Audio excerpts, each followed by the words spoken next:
How many times have you guys found a tool in a bucket of water, or you found it after fishing, and it's all rusty like this? I'm gonna teach you guys how to remove it fast and easy. You're gonna need one of these 3 tools to remove the rust. A wire brush, which will require a lot of elbow grease. A drill with a wire brush attachment, which won't require as much, but you'll also need a vice grip to mount whatever it is you're trying to remove the rust from. I highly suggest using a bench grinder. This is the best method.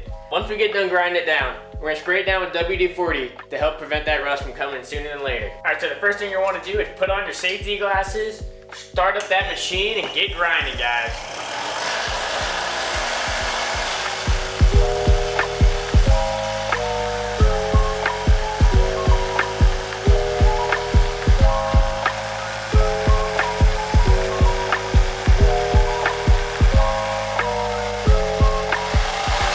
So last but not least, to protect it from rust and also get it moving again, we're gonna spray it down with some WD-40.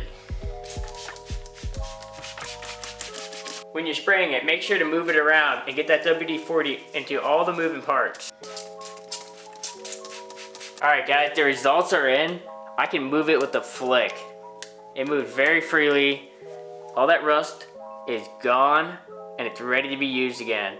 If you liked this video and you found it helpful, please like and subscribe. Thank you guys.